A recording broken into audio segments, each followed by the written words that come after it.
As I promised you, I said I would be teaching you the 21 strategies and secrets that most prophets use to prophesy.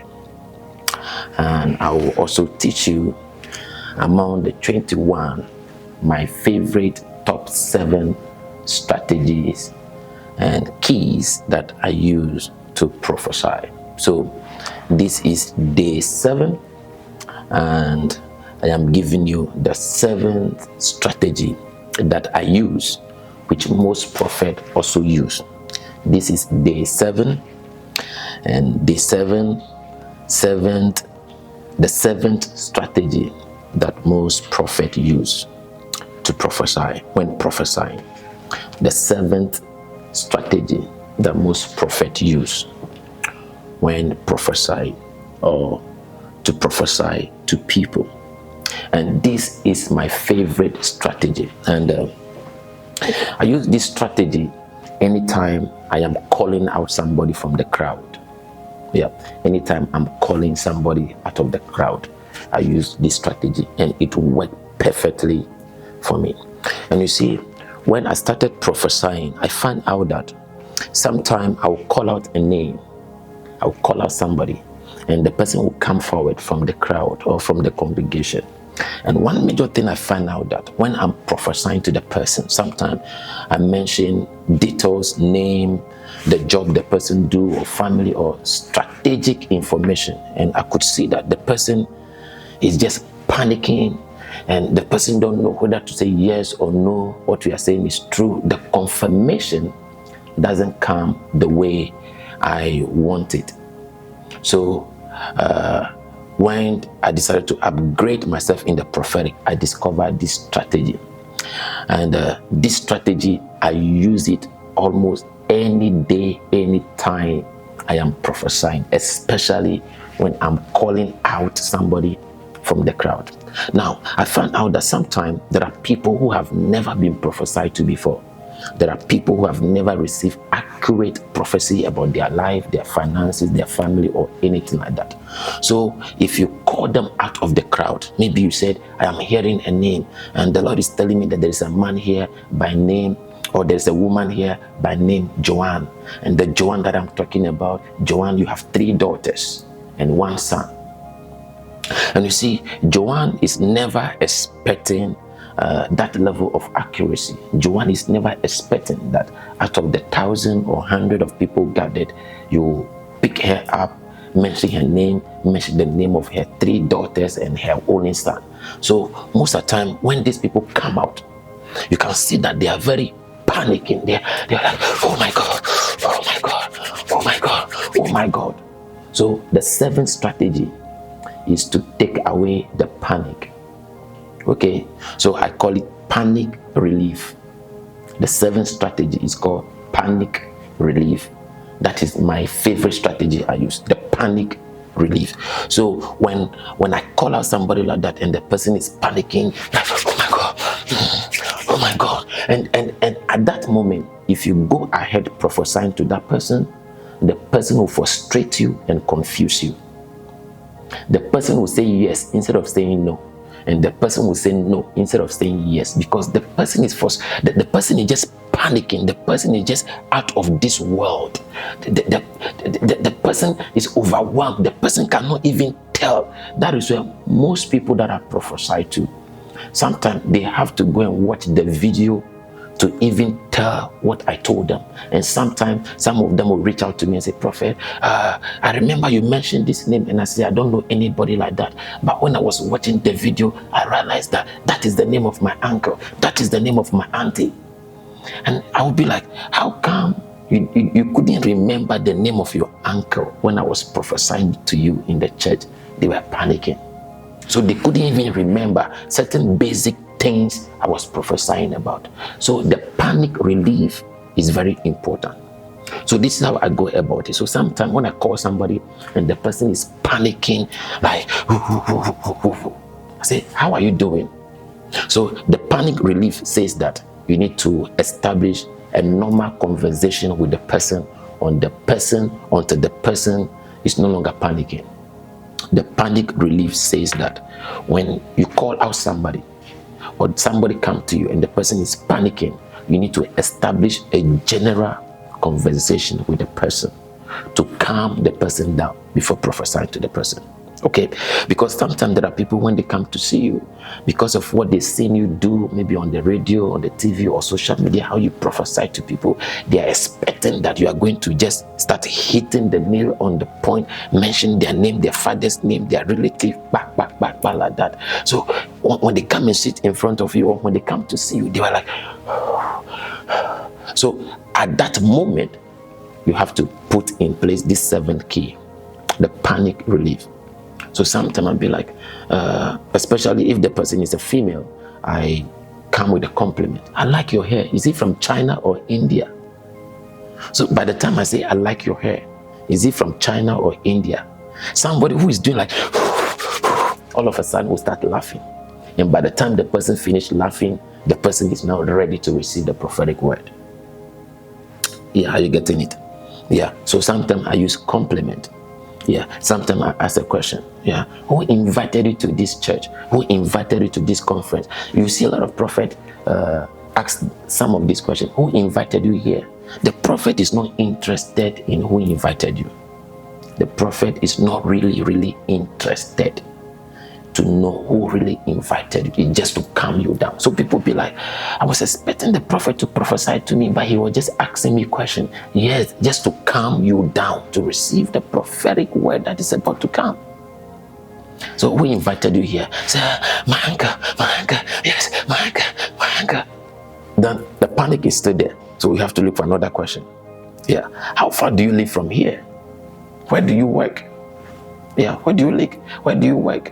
How many children do you have? Are you married? Yeah, so most of these questions, you establish it to help the person to relieve this form of panic that the person is having. Okay? Yeah. Now you establish this, you ask these questions to help the person relieve the tension that is on them, the panic that is on them. The panic relief work a lot. Most of my prophecies, when I call out somebody from the crowd, you will always hear me asking the person some basic questions. Yeah. Sometimes I'll ask, are you from this country? You speak good English.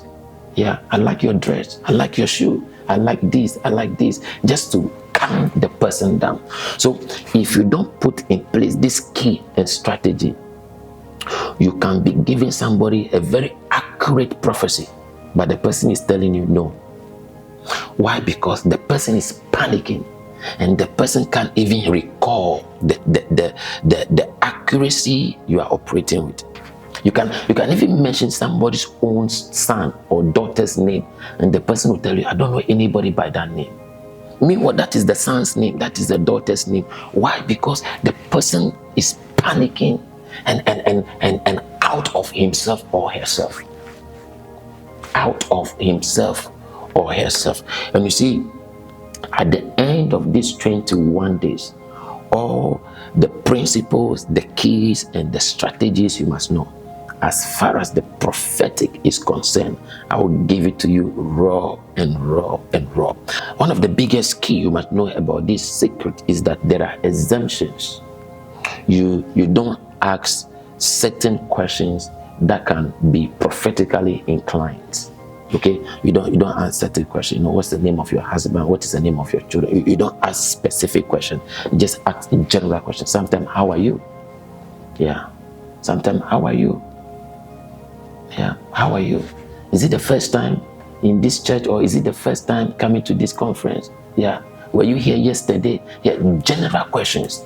That will not let the person reveal any personal informations. General questions that will not allow the person to reveal personal information. Okay, and sometimes one of the criticism I receive about this strategy is that most people, especially sometimes I see comment on Facebook, on YouTube, and people be like, why is he asking the person questions before prophesying to the person? Yeah, most of the time I see comment like that. Why is he asking the person question before prophesying to the person? And it's because the people asking that question don't understand the prophetic administration. And the reason why we ask the people questions is to make them relieve tension so they can cooperate with us. Is to help us. Okay, so some is very important for you to ask people questions, to establish questions with them, to get them to the place where the tensions that is on them, they relieve it, so they can now respond to you from the place of a sound mind, not for frustration. So the next time you call somebody out of the crowd, out of the congregation, and the person comes forward, most of the time, if you go straight forward to prophesy to the person can frustrate you. Yeah. You can say, I am hearing a name, Jennifer. The person say, Jennifer. I don't know anybody, Jennifer. I don't know who is Jennifer. Meanwhile, his or her mother's name is Jennifer. But at that moment, Jennifer. No, I don't know who is Jennifer. Say, okay, who is David? David can be the person's father's name. Say, David. No, I don't know who David is. Yeah. After the prophecy, the person will go back and be like, what just happened? Jennifer is my mother and David is my father. And sometimes I have seen it where I'll be prophesying to somebody and the person will say, I don't know anybody by that name. And somebody who knows the person will say, that is your sister's name. Then the person will now say, yeah, it's true. That's my sister's name. And you'll be like, how come it is your sister's name and you don't know? Panic effect. Yeah, panic effect. So it is very important. That is why even when you go to, I used to be, one major thing I hate and I don't like is to take injection. Okay, yeah. So the last time I'll be traveling, I need some kind of injection. Okay, and more than 30 minutes, I couldn't just allow the nurse to inject me. Okay, but I remember the last time I went to a very professional doctor to take some injection, and the doctor was just talking to me. By the time I realized, he's finished the injection. Yeah, but when you go to these wicked nurses, they will look at your face like this and take the syringe and do like this. Come. They say, come. Yeah, no, like no, just like that. So you be like, you mean you want to push all this long thing into my body? Yeah, they say, come for the injection, ready. But when you go to somebody who is very professional and experienced, just say, look at this plate. The person will just tell you, be looking here. So how was your day? Where do you live? The person will just be talking to you. By the time you realize he has finished injecting you. Yeah. So when it comes to the prophetic, it's very important for you to put in place this seventh key, panic relief. This seventh key, the panic relief, is very important. The panic relief is very important. So I want to take your questions. Yeah, Jennifer, you can ask your question. Your hand is up. So Jennifer, let me hear your questions. Jennifer, let me ask him here. You can ask your question. You can unmute yourself and ask your question. David, you can unmute yourself and ask your question. Yeah. Oswin, you can unmute yourself and ask your question. I'm taking 10 questions from 10 people. I'm taking 10 questions from 10 people.